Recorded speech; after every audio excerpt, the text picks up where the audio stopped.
Bismillahirrahmanirrahim. Assalamualaikum warahmatullahi wabarakatuh. Perkenalkan, saya Alfi Wahyuni dari kelas 2021B. Hari ini saya akan membahas materi mengenai literasi media, cerdas menggunakan media sosial dalam menanggulangi berita palsu atau hoax oleh siswa SMA. Video ini dibuat untuk memberi tugas literasi digital.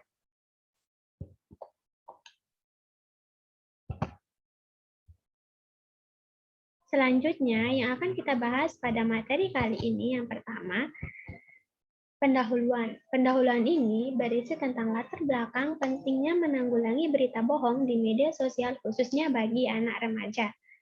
Yang kedua, pembahasan. Pembahasan ini berisi tentang bagaimana cara untuk menanggulangi berita palsu yang ada di media sosial secara lebih mendalam. Yang ketiga, kesimpulan.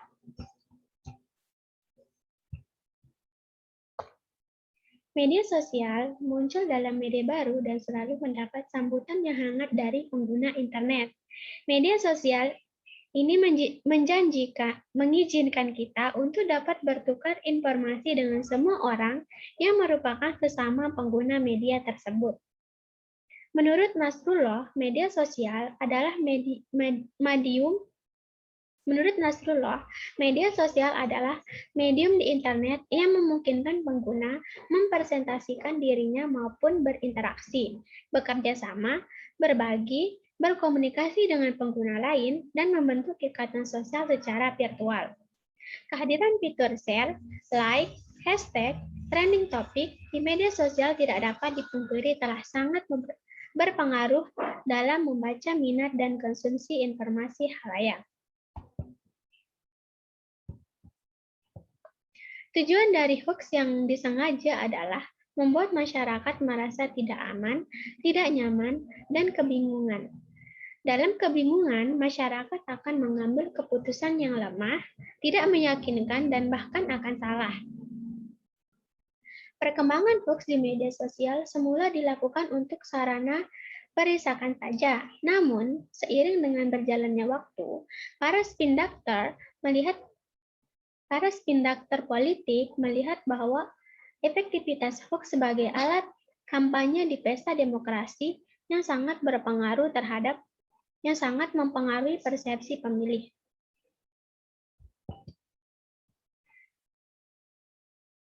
Strategi untuk memutus rantai ketersebaran dan kepercayaan publik terhadap hoax sangat perlu ditingkatkan. Budaya baca memberikan kontribusi penting dalam upaya mengantisipasi hoax. Menukil Library Journals blog bahwa di era post-truth, perpustakaan dan pustakawan memainkan peran penting, yaitu sebagai sumber utama pengecekan fakta. Selain itu, literasi informasi adalah hal yang perlu digencarkan dari upaya menangkis hoax. Hal tersebut untuk mengantisipasi keterlalu percayaan warga terhadap suatu informasi. Literasi informasi membuat masyarakat dapat menunda keyakinannya dan memberikan waktu untuk melakukan verifikasi terhadap suatu informasi. Selanjutnya yang akan kita bahas adalah literasi media. Mempelajari literasi media erat kaitannya dengan peningkatan kemampuan siswa untuk memahami dan menganalisis isi media. Ada 5 elemen literasi media menurut Silverberg. Yang pertama, kesadaran akan pengaruh media terhadap individu dan sosial. Kedua, pemahaman akan proses komunikasi massa. Yang ketiga, pengembangan strategi untuk menganalisis dan mendiskusikan pesan media. Yang keempat, kesadaran bahwa isi media adalah teks yang menggambarkan kebudayaan dari diri kita pada saat ini. Yang kelima, mengembangkan kesenangan, pemahaman, dan penghargaan terhadap isi media. Kemudian elemen-elemen literasi media ditambahkan oleh Baran, yaitu pemahaman akan etika dan kewajiban moral dari praktisi media, dan pengembangan kemampuan produksi yang tepat dan efektif. Kemudian, keterampilan apa yang dapat dibutuhkan untuk meraih kesadaran kritis bermedia melalui literasi media? Menurut James Potter, ada 7 hal yang dibutuhkan untuk meraih kesadaran kritis bermedia melalui literasi media. Yang pertama, analisis. Kemampuan analisis menuntun kita untuk mengurai pesan yang kita terima ke dalam elemen-elemen tertentu. Kemudian yang kedua adalah evaluasi. Evaluasi adalah membuat penilaian atas makna elemen-elemen tersebut. Yang ketiga adalah pengelompokan. Pengelompokan adalah menentukan elemen-elemen yang memiliki kemiripan dan elemen-elemen yang berbeda untuk dikelompokkan ke dalam kategori-kategori yang berbeda. Yang keempat adalah induksi. Induksi adalah pengambilan kesimpulan atas pengelompokan yang kemudian melakukan generalisasi atas pola-pola elemen tersebut ke dalam pesan yang lebih besar. Yang kelima adalah deduksi. Deduksi menggunakan prinsip-prinsip umum untuk menjelaskan sesuatu yang spesifik. Kemudian yang keenam adalah sintesis. Sintesis adalah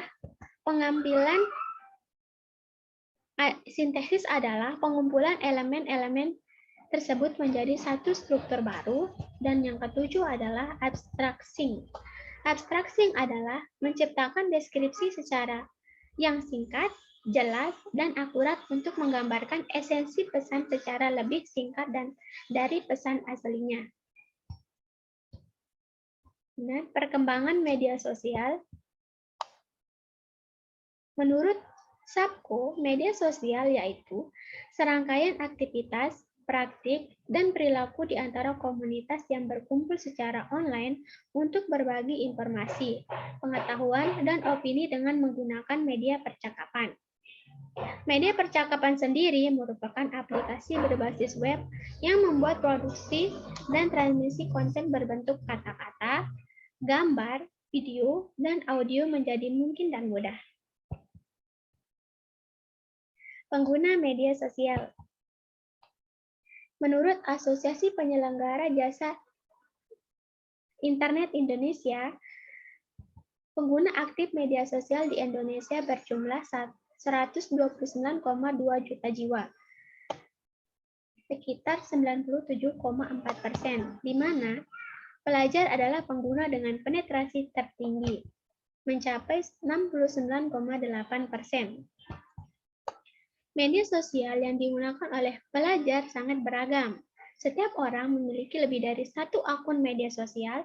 Pembuatan akun media sosial tersebut lebih kepada tren di kalangan mereka. Media sosial digunakan oleh siswa antara lain untuk 1. Mengobrol dengan teman, 2. Mencari info seputar hobi, 3. Diskusi mengenai pelajaran, 4. Membaca berita, 5. Narsis, dan yang keenam, membaca gosip terbaru. Beberapa langkah yang bisa dijadikan cara untuk mengecek kebenaran informasi. Yang pertama dengan mengecek nama domain, yang kedua mengecek penanggung jawab atau redaksi dan alamat media. Yang ketiga, mengecek data domain melalui Who is Domain. Yang keempat, mengecek tanggal sumber berita. Yang kelima, membandingkan dengan berita dari media yang lain. Dan yang keenam, jangan membuka kembali media yang mengirimkan hoax. Kemudian kesimpulan dari materi hari ini adalah setiap siswa memiliki lebih dari akun media sosial dan aktif dalam penggunaan media sosial.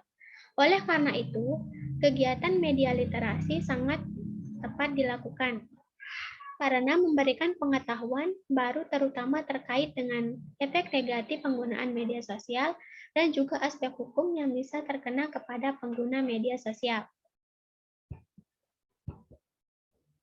Terima kasih karena telah menonton video ini. Kurang lebihnya mohon dimaafkan. Wassalamualaikum warahmatullahi wabarakatuh.